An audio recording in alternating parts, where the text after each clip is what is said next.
À tous et à toutes. Bon, déjà on est dans la 4e semaine, là. Alors, ça court très vite. En continuité de formidables moments d'adoration ce matin, Dieu éternel a dit, je te garderai. Face à cette belle promesse, quelle devrait être notre réponse? Souvent nous disons, Seigneur, je veux être entièrement agréable à toi, mais cela, en tant qu'individu, peut sembler facile. Pourtant, Dieu nous appelle à aller plus loin. Sommes-nous prêts à le dire en tant qu'Église, Seigneur, nous voulons être entièrement agréables à toi.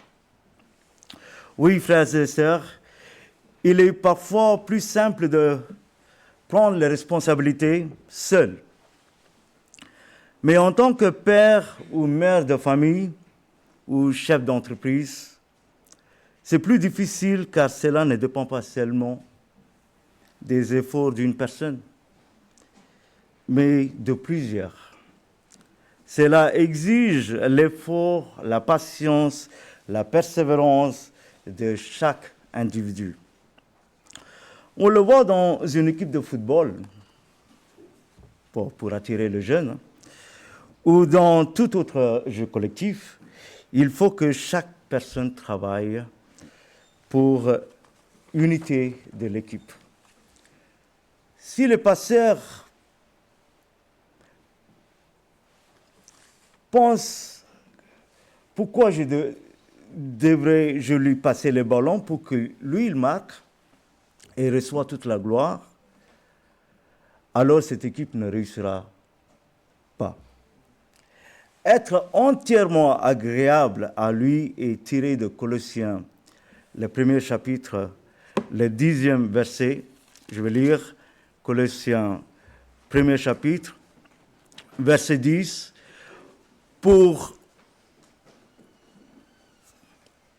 Colossiens, le premier chapitre, le 10e verset, pour marcher d'une manière digne du Seigneur et lui être entièrement agréable, portant de fruits en toutes sortes de bonnes œuvres. Restons dans le Colossiens parce que c'est ça le texte que nous allons prendre ce matin. Frères et sœurs, Paul commence cette lettre de Colosse par une reconnaissance spirituelle. Il utilise 3 couples de mots. Avant qu'on va plus loin, on va lire le Colossiens premier chapitre, le premier 14 versets. Colossiens 1, le premier 14 versets. Faisons un peu d'exercice pour trouver notre Bible. Je voudrais que nous lisons ensemble Colossiens, le premier chapitre, le premier 14 versets. Paul, apôtre de Jésus-Christ par la volonté de Dieu, et le frère Timothée, aux saints et fidèles frères en Christ qui sont à Colosse. Que la grâce et la paix vous soient données de la part de Dieu notre Père. Nous rendons grâce à Dieu, le Père de notre Seigneur Jésus-Christ, et nous ne cessons de prier pour vous, ayant été informés de votre foi en Jésus-Christ et de votre amour pour tous les saints, à cause de l'espérance qui vous est réservée dans les cieux. Et que la parole de la vérité, la parole de l'Évangile vous a précédemment fait connaître. Il est au milieu de vous et dans le monde entier, il porte des fruits. Il s'accroît, comme c'est aussi le cas parmi vous, depuis le jour où vous avez entendu et connu la grâce de Dieu conformément à la vérité. D'après les instructions que vous avez reçues d'Épaphras, notre bien-aimé compagnon de service, il est pour vous un fidèle ministère de Christ. Et il nous a appris de quel amour l'Esprit vous anime. C'est pour cela que nous aussi, depuis le jour où nous en avons été informés, nous ne cessons de prier Dieu pour vous. Nous demandons que vous soyez remplis de la reconnaissance de sa volonté en toute sagesse et intelligence spirituelle, pour marcher d'une manière digne du Seigneur et lui être entièrement agréable, portant de fruits en toutes sortes de bonnes œuvres et croissant par la connaissance de Dieu, fortifié à tous égards par sa puissance glorieuse, en sorte que vous soyez toujours et avec joie persévérants et patients. Rendez grâce au Père qui vous a rendu capable d'avoir part à l'héritage des saints dans la lumière. Il nous a délivrés de la puissance des ténèbres. Il nous a transportés dans le royaume de son Fils bien-aimé, en qui nous avons la rédemption, le pardon des péchés. Nous avons chanté tout à l'heure en a cappella, ces chants dans un strophe, il disait que déjà Satan m'entraînait dans l'abîme et Christ m'a tiré. Ces versets nous rappellent, il nous a délivrés de la puissance des ténèbres et il nous a transportés dans le royaume de son Fils bien-aimé, en qui nous avons la rédemption, le pardon des péchés. Nous prions. Seigneur, nous sommes faibles devant toi, mais Seigneur, ta parole est puissante. Seigneur, parle par ta parole ce matin pour que nous soyons entièrement agréables à toi. Que ton nom soit glorifié. Au nom de Jésus, nous prions. Amen. Paul, frères et sœurs, Paul commence sa lettre à Colosse par une reconnaissance spirituelle.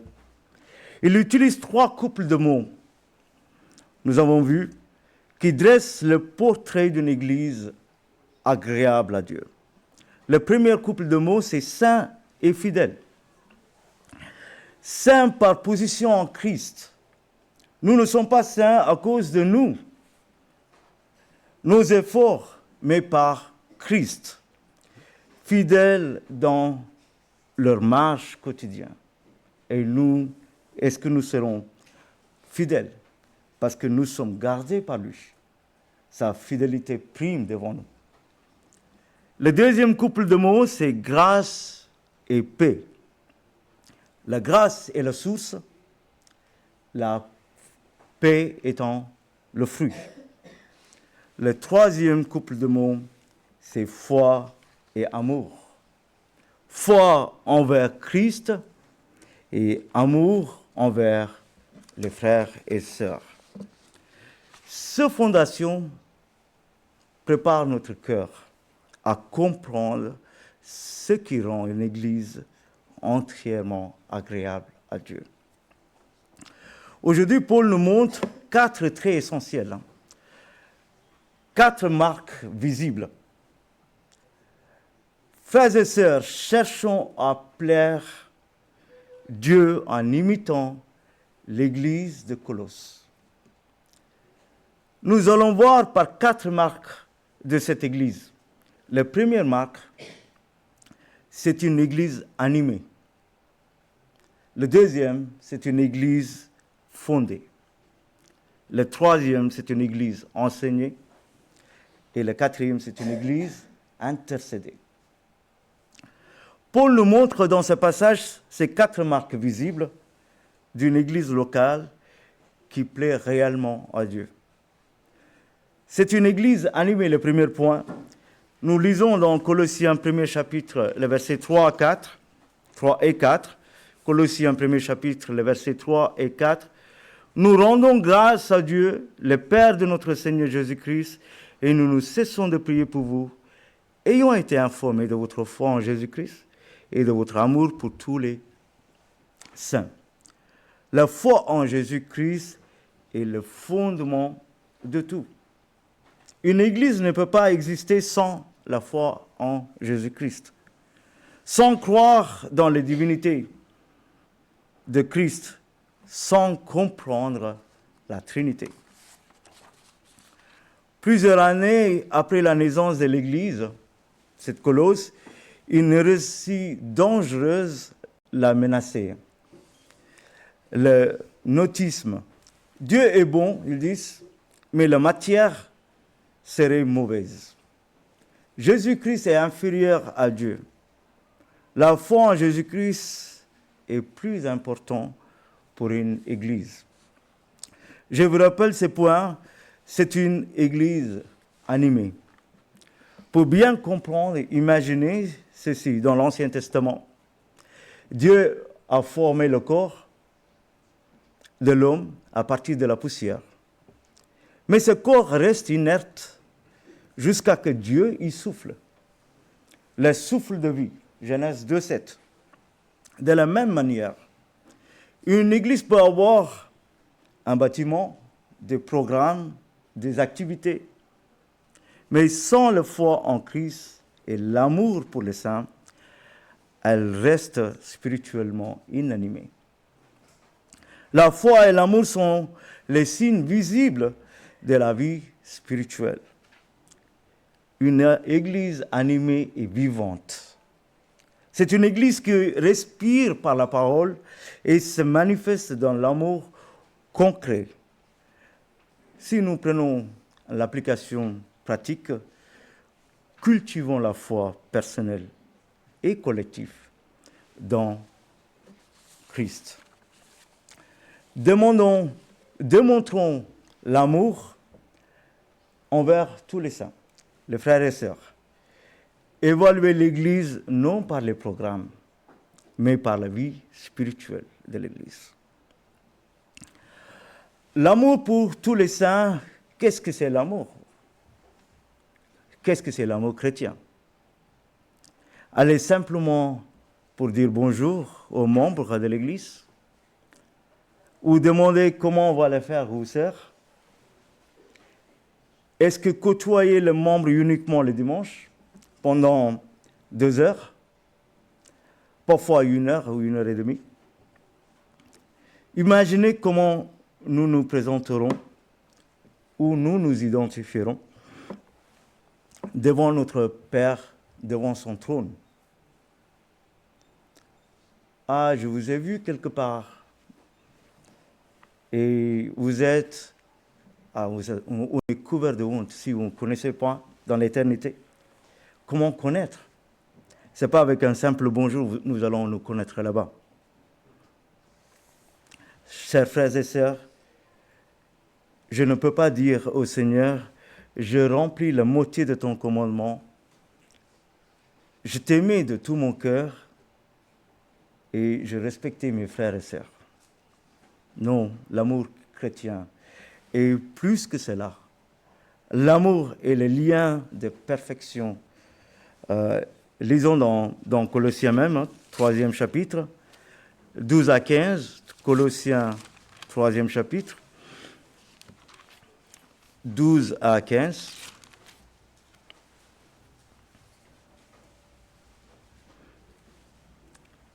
Colossiens 3, 12 à 15.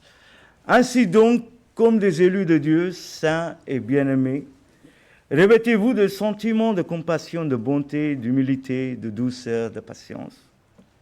Supportez-vous les uns les autres. Et si l'un a sujet de se plaindre à l'autre, pardonnez-vous réciproquement. De même que Christ vous a pardonné, pardonnez-vous aussi. Mais par-dessus toutes ces choses, revêtez-vous de l'amour qui est le lien de perfection. Et que la paix de Christ, à laquelle vous avez été appelés, pour former un seul corps, règne dans vos cœurs et soyez reconnaissants. Une église sans foi et sans amour est organisée, mais pas animée, pas vivante.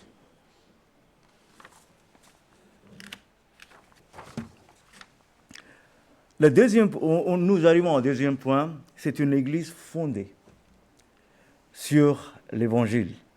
Nous lisons dans Colossiens, le 1er chapitre, les versets 5 et 6 maintenant, les versets 5 et 6 dans le Colossiens 1.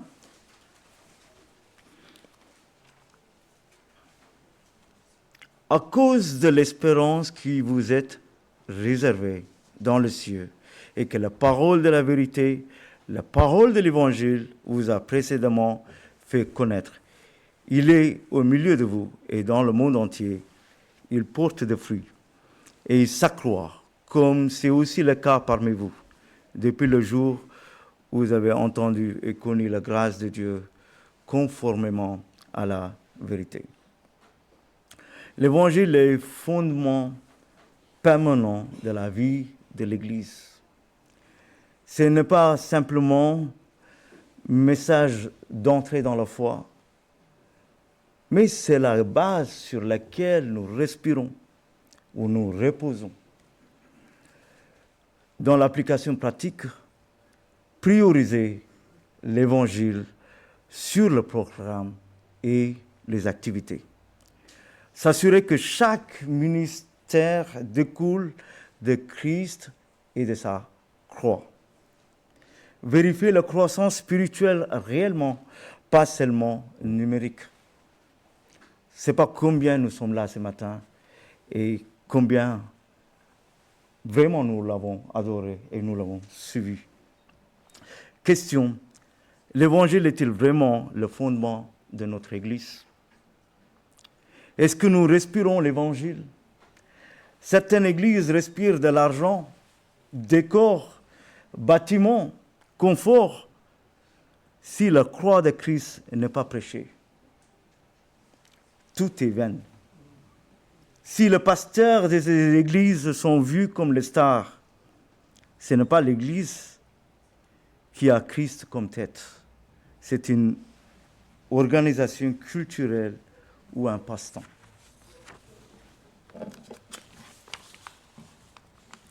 Le troisième point, c'est une Église enseignée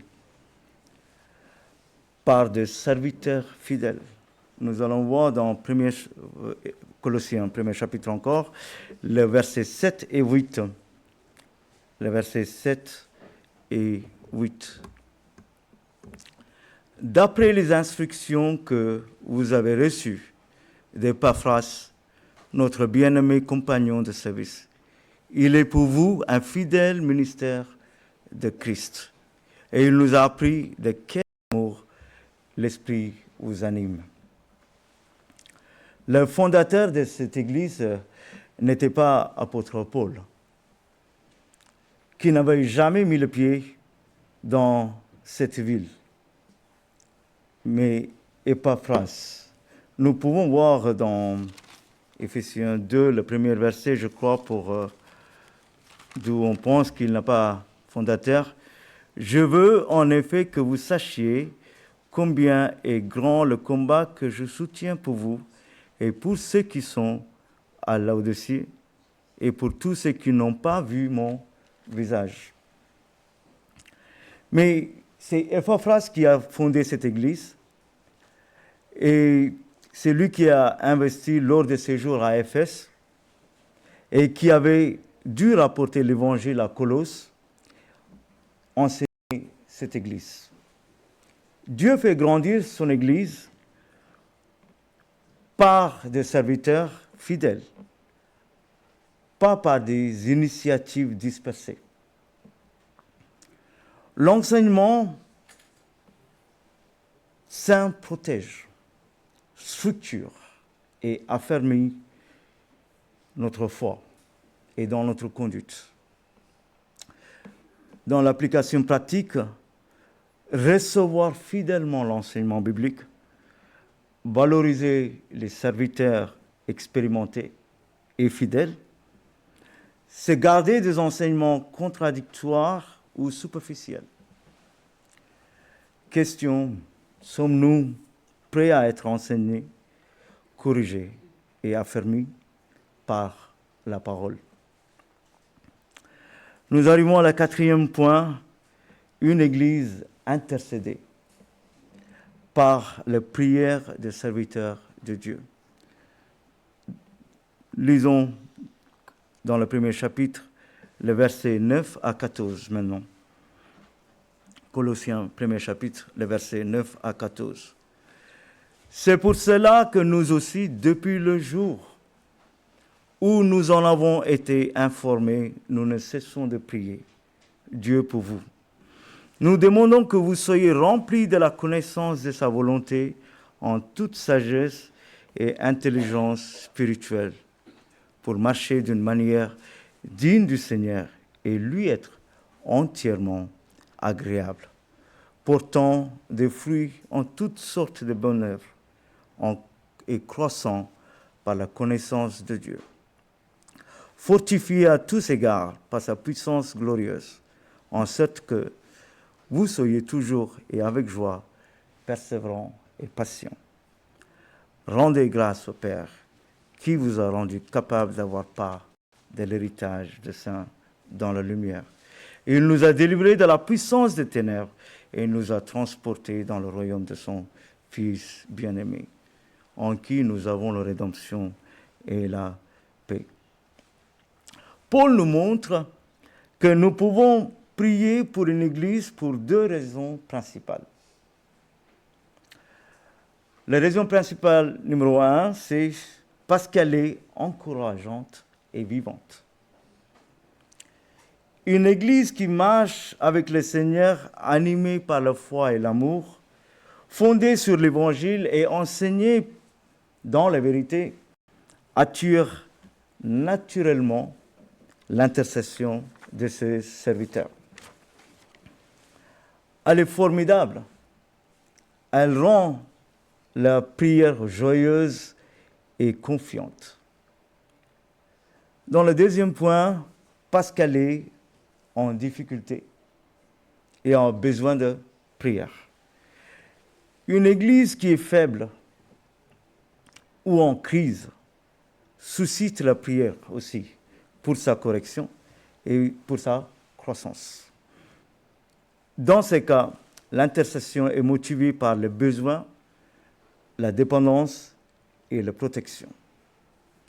Paul, dans Colossiens, nous montre l'exemple d'une église par laquelle il prie parce qu'elle est vivante et encourageante. Non seulement pour corriger des fautes et pour les enseignements, et parce qu'il était encouragé par cet amour de cette église. Dans l'application pratique, soyons une église qui donne envie, qu'on prie pour elle, parce qu'elle est animée, fondée, enseignée et agréable à Dieu. Comprenons que l'intercession des serviteurs de Dieu est un privilège et un encouragement. Marchons avec Christ pour notre Église, attire la prière et glorifie Dieu. Mais il est difficile de s'intégrer. Je parle à ceux qui n'ont pas encore intégré dans l'Église. Ils se présentent ici. Parfois, même pendant que j'étais jeune, je vois les chrétiens comme si ils passent le temps pour rien. Parce que je n'ai pas compris encore l'amour, la foi. Et quand j'étais petit, en fait, on a vraiment envie de jouer parce que dimanche matin, je joue le cricket. Je veux être là-bas, mais pour la paix sociale, ou paix dans la famille, pour être obéissance à ses parents, qu'est-ce qu'on fait? On va à l'église le matin. Mais notre cœur n'y est pas, jusqu'à ce que nous comprenions vraiment l'amour de Christ et sa croix, son amour pour nous. Bon, un jour, j'étais là, comme ça, le matin. Bon, rester jusqu'à midi, parfois ça commence à 10h jusqu'à midi. Et l'après-midi, je partis pour jouer le cricket avec mes amis. Qu'est-ce qui se passe? J'entends loin, et notre église, il est en train de faire la prédication en open air là-bas. Et quelqu'un qui est tapé, il faut attraper le balle. Et mes amis, ils ont pensé que je ne vais pas l'attraper. Mais heureusement, je l'ai attrapé. J'ai tenu à la main. Qu'est-ce qu'ils ont fait? Ils m'ont soulevé. Ils m'ont mis à côté le monsieur qui prêche la parole de Dieu. Donc, ça arrive. Nous sommes là ici par contrainte parfois. Mais connaissons l'amour de Christ. Nous avons un but ici sur terre. C'est le but, c'est à cause de l'espérance qu'on a vue. Cette espérance, nous allons, comme on a vu que comment le jour passe, l'année passe vite, nous allons un jour rester devant le trône de la grâce de Dieu. Je dis bien la grâce de Dieu, parce que nous ne sommes jamais fait assez. Il a tout fait pour nous. Il a coulé le sang pour nous. Et qu'est-ce que nous faisons ici? Notre premier but de ce monde, pour vivre ici, c'est l'Église, le premier. Ce n'est pas notre occupation. Dieu donnera tout, par-dessus de tout. Cherchons d'abord le royaume et sa justice. Et quand nous serons là devant, nous ne soyons pas, puisque nous ne serions pas honte devant lui. Travaillons ensemble. C'est difficile de travailler avec les chrétiens. Oui, moi-même, je suis difficile. Et c'est très difficile, parfois, parce que Satan, il nous montre tous les défauts tout de suite, parce qu'on est dans la lumière. Mais supportons les uns les autres. Restons fidèles. Travaillons ensemble. Et ce n'est pas parce que moi, tel que je suis venu, tel que je suis, je partirai. Tel que je suis venu. Il m'a attaché dans cette église. Et je serai avec eux. Et avec vous, nous serons entièrement agréables à Dieu. Cette église, Christ est la tête de cette église. Christ est glorifié. Ce n'est pas de grands pasteurs ici. Ce n'est pas de superstars, n'est-ce pas? Il y a des églises qui ramassent de l'argent, ils vendent, c'est un commerce. Mais nous sommes là ici pour glorifier Dieu. Soyons fidèles. Une prière pour que vous soyez remplis de connaissances et de sa volonté, en toute sagesse et l'intelligence spirituelle, pour marcher d'une manière digne du Seigneur et lui être entièrement agréable, portant de fruits, en sorte que vous soyez toujours et avec joie, persévérants, patients. Pour conclure, mes frères et sœurs, Paul ne disait pas une église parfaite, l'église de Colosse, mais une église centrée sur Dieu et agréable à lui. Elle est animée par la foi et l'amour. Elle est fondée sur l'Évangile, enseignée dans la vérité, intercédée par ceux qui voient Dieu à l'œuvre. Demandons au Seigneur, Seigneur, fais de nous, notre Église, une Église qui te plaît, vivante, enracinée dans ta parole, enseignée par ta parole, par tes serviteurs et portée dans la prière. Frères et sœurs, suivons le modèle de Colosse pour être entièrement agréable à Dieu. Notre Église doit être une Église où on peut chanter ensemble le 31 sur les ailes de la foi, à gloire à notre Seigneur Jésus-Christ. Ton Église triomphante, ô Saint-Agneau, dans ton ciel d'une voix chante, gloire à l'agneau. À lui le sceptre et le trône, à lui l'encens, la couronne.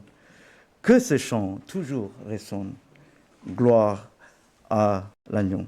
Parce que nous sommes dans la 3e strophe, il dit, rachetez que vos louanges devant l'agneau. S'unissent au cœur des anges, gloire à l'agneau. Gloire à la sainte victime. Son sang lava mon crime, notre crime, et nous sauva de l'abîme. Gloire à l'agneau. On peut tenir debout pour chanter ces chants, et après on va clôturer ce moment.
Seigneur, notre Père, nous avons vu avec ce passage comment l'église de Colosse était.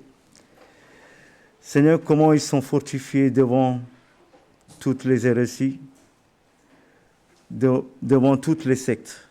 Seigneur, parce que cette église était fondée dans ta parole, enseignée par tes servants.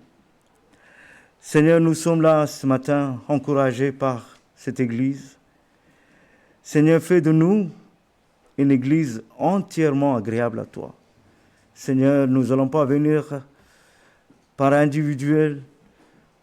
Seigneur, devant toi pour rendre le compte, nous sommes ensemble parce que ton église, Seigneur, elle est triomphante. Elle est rassemblée de toutes races. Seigneur, tu as effacé tous nos péchés. Seigneur, nous te glorifierons ensemble, Seigneur. Dans l'éternité, Seigneur, nous allons passer l'éternité ensemble. Seigneur, aide-nous à vivre ensemble de ce maintenant, Seigneur, sur la terre, en tant qu'Église. Seigneur, pour que nos cœurs s'unissent. Seigneur, pour supporter les uns les autres, sois patient. Pardonnons les uns les autres. Seigneur, et avoir un véritable amour pour toi. Un véritable amour pour ton Église. Que ton nom soit glorifié. Au nom de Jésus, nous prions. Amen.